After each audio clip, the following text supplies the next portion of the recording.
धरती के दिल में, अंधेरे में, चुपचाप करोड़ों साल से छिपा एक रत्न, इतना कठोर कि इसे तोड़ना लगभग असंभव, इतना दुर्लभ कि पूरी दुनिया में सिर्फ कुछ जगहों पर मिलता है, और इतना कीमती कि इंसान सदियों से इसकी खोज में अपनी जिंदगी तक दांव पर लगा देता है। क्या आपने कभी सोचा है कि इंसान मिट्टी, चट्टान और धरती की परतों के बीच दबे इस छोटे से चमकदार रत्न को कैसे ढूंढ लेता है? कैसे पता चलता है कि किस पहाड़ के नीचे, किस नदी की तलहटी में कौन सा पत्थर हीरा छुपाए बैठा है? आज हम एक ऐसी यात्रा पर जा रहे हैं जिसमें विज्ञान है, इतिहास है, खतरनाक खोज है और प्रकृति का वो चमत्कार है जिसे हम हीरा कहते हैं। तैयार हो जाइए, यह सिर्फ एक कहानी नहीं, धरती की सबसे पुरानी दास्तान है। धरती के गहरे अंधेरे में सतह से लगभग 200 किलोमीटर नीचे एक असाधारण घटना घटती है।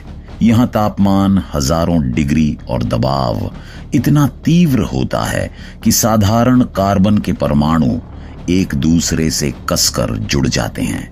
लाखों वर्षों में यह बंधन एक क्रिस्टल बनाता है जिसे हम हीरा कहते हैं।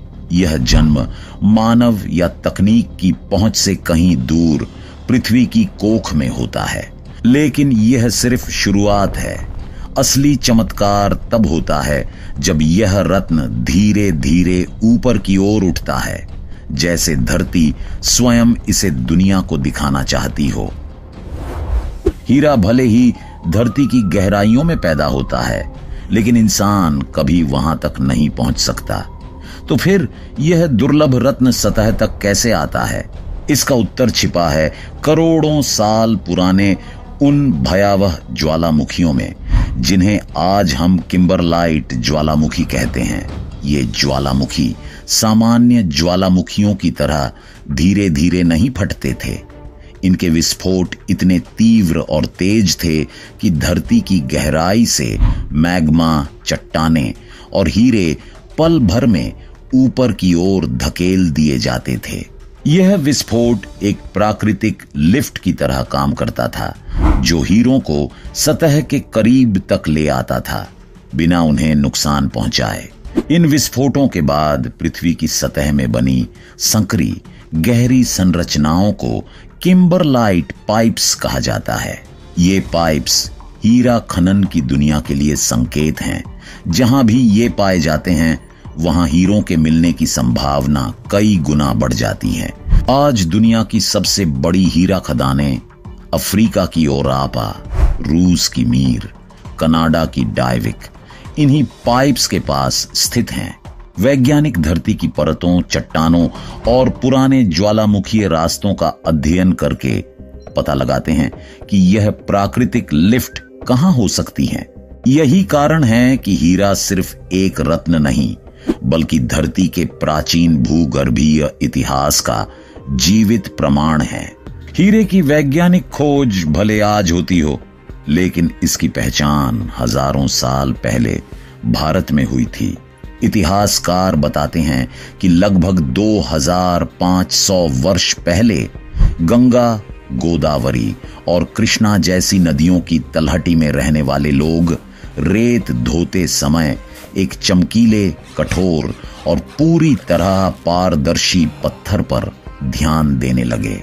यह चमक किसी भी साधारण पत्थर से अलग थी।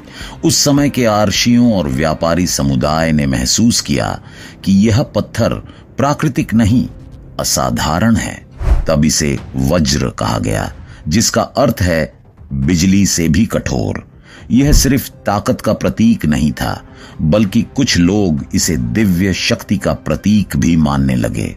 भारत से हीरे रोम और चीन तक पहुंचे।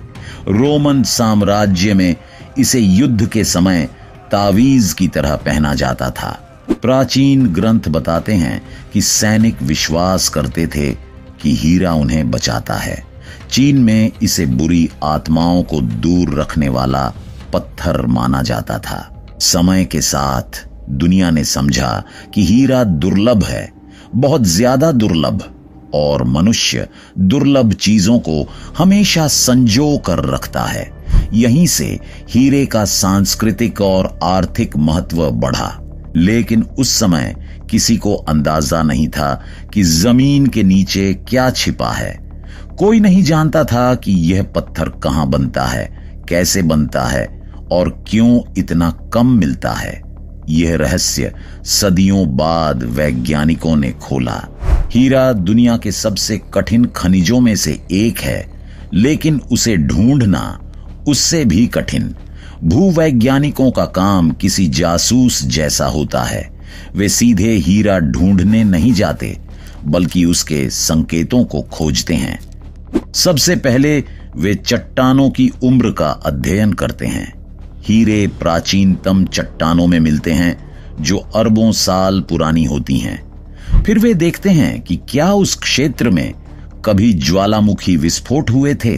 अगर पुरानी ज्वालामुखीय गतिविधि के संकेत मिल जाए तो यह पहली बड़ी सफलता होती है। इसके बाद वे खोजते हैं इंडिकेटर मिनरल्स जैसे गार्नेट, क्रोम डाइऑक्साइड और इल्मेनाइट। ये खनिज अक्सर वहीं पाए जाते हैं जहां हीरे मौजूद होते हैं। इन्हें पाकर वैज्ञानिक समझ जाते हैं कि सही जगह पर हैं। आज तकनीक ने खोज को और भी स्मार्ट बना दिया है। उपग्रह धरती की चुंबकीय तरंगों को स्कैन करके बताता है कि नीचे कौन सी चट्टानें हैं। ड्रोन विशाल क्षेत्रों को मैप करते हैं। ग्राउंड रडार मिट्टी के नीचे की परतों की लाइव तस्वीर देता है। भूवैज्ञानिक महीनों तक सैंपल इकट्ठा करते हैं, मिट्टी, रेत, पत्थर, और उन्हें प्रयोगशालाओं में जांचते हैं। कहीं कोई छोटा सा क्रिस्टल, कोई असामान्य चमक या किसी खनिज का अनुपात, सब कुछ सुराग होता है। यह एक धीमी पर बेहद रोमांचक जांच यात्रा होती है। हर कदम पर उम्मीद और अनिश्चितता दोनों चलते हैं।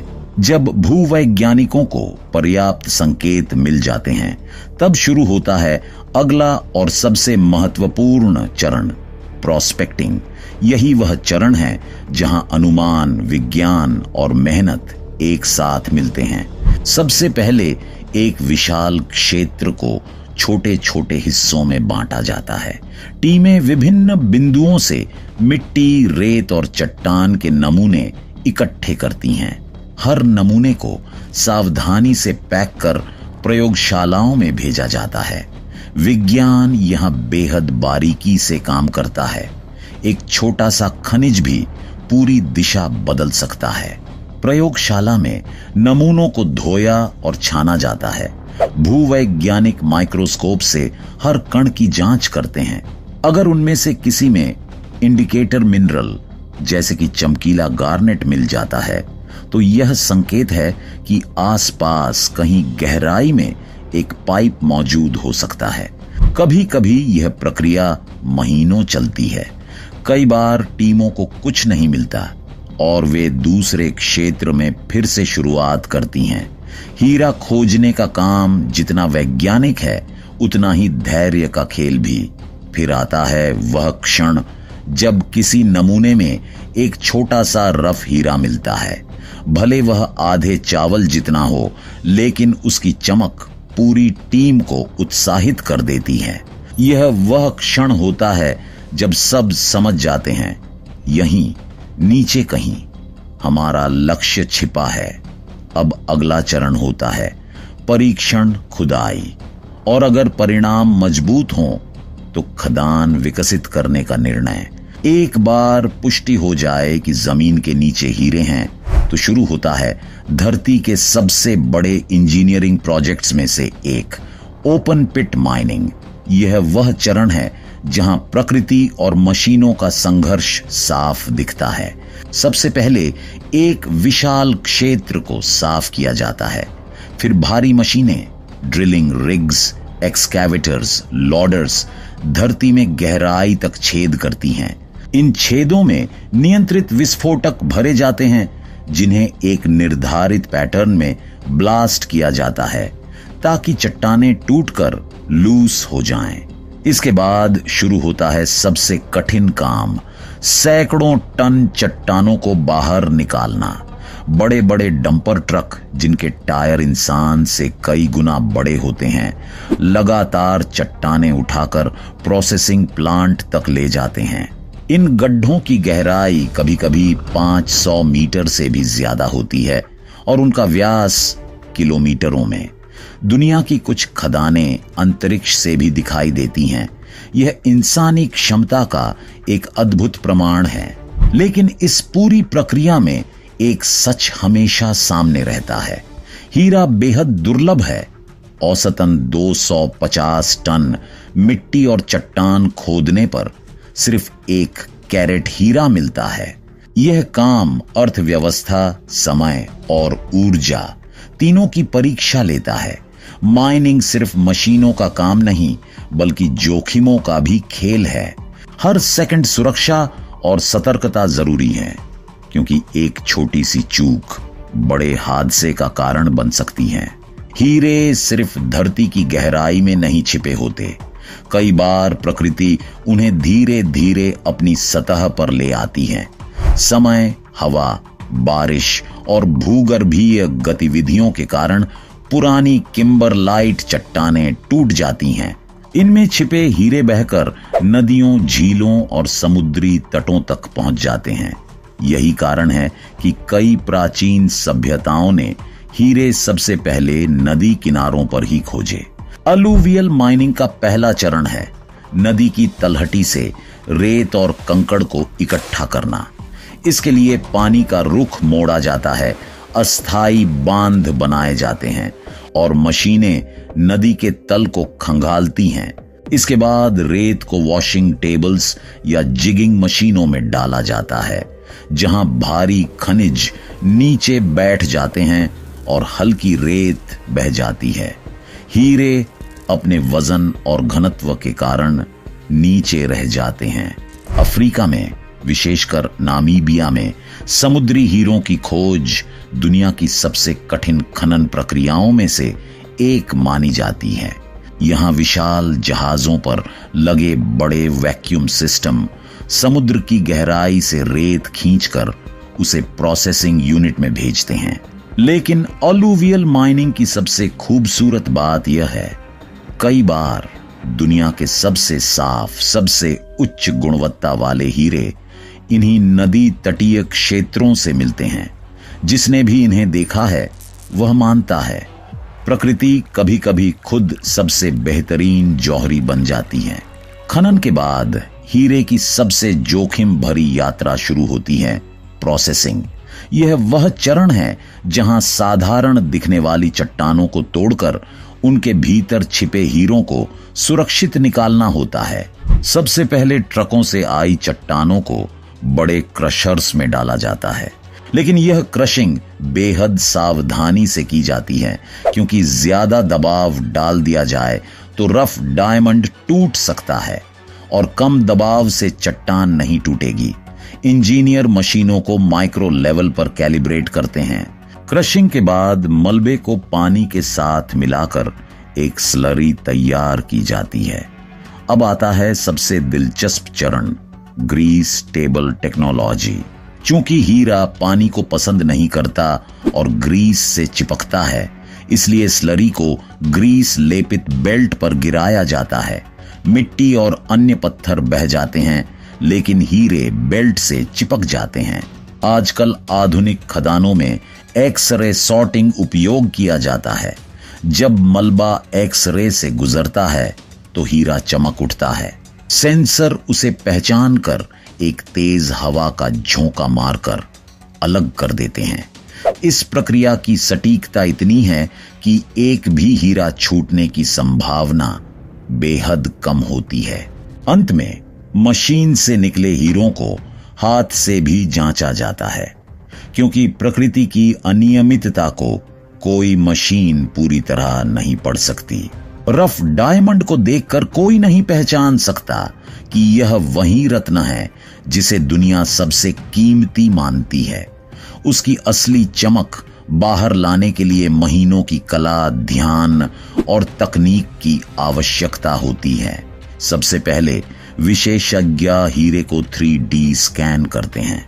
कंप्यूटर तय करता है कि किस दिशा में कट लगाना चाहिए ताकि अधिकतम आकार और गुणवत्ता प्राप्त हो सके। एक गलत निर्णय लाखों का नुकसान कर सकता है। फिर आता है क्लीविंग या सोइंग, जहां हीरे को विशेष डायमंड डस्ट ब्लेड या लेजर की मदद से काटा जाता है। हीरा इतना कठोर है कि सिर्फ हीरा ही उसे काट सकता है। कट लगने के बाद शुरू होती है पॉलिशिंग, और यही असली जादू है।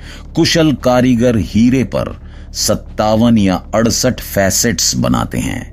हर फैसेट रोशनी को नियंत्रित करता है, कैसे अंदर जाए, कैसे टकराए और कैसे बाहर निकले। यही क्रिया हीरे की फायर, ब्रिलियंस और स्पार्कल बनाती है। भारत का सूरत शहर दुनिया का सबसे बड़ा डायमंड कटिंग और पॉलिशिंग हब है। यहाँ हजारों कारीगर ऐसे पत्थरों को जीवंत हीरों में बदलते हैं। एक छोटे से हीरे पर भी दिनों का समय लग सकता है। यह काम कला का भी है और विज्ञान का भी, दोनों का अद्भुत संगम। आखिर में हीरा तैयार होकर एक ऐसी चमक बिखेरता है जिसे देख इंसान भूल जाता है कि कभी यह सिर्फ मिट्टी में पड़ा एक साधारण पत्थर था। हीरे की अंतिम जांच प्रयोगशालाओं में होती है, जहां उसे 4C cut, colour, clarity, carat के आधार पर ग्रेड दिया जाता है। हर हीरे का एक यूनिक सर्टिफिकेट बनाया जाता है जो उसकी पहचान और गुणवत्ता का प्रमाण होता है। अब यह रत्न किसी अंगूठी, हार या निवेश का हिस्सा बन जाता है। सोचिए, यह यात्रा अरबों साल पहले धरती की गहराई में शुरू हुई थी और आज मानव भावनाओं, प्रेम और शक्ति का प्रतीक बनकर सामने है। यही है हीरे का असली चमत्कार। अगर आपको यह ज्ञान, यह सफर और यह डॉक्यूमेंट्री पसंद आई हो तो कृपया इसे लाइक करें, अपने दोस्तों और परिवार के साथ शेयर करें। और हां, अगर आप हमारे चैनल पर नए हैं तो सब्सक्राइब का बटन दबाकर घंटी वाला आइकॉन जरूर दबाएं, ताकि ऐसी ही रोमांचक विज्ञान और प्रकृति की कहानियां आप तक सबसे पहले पहुंचें। मिलते हैं अगले एपिसोड में एक और अनकही कहानी के साथ। धन्यवाद।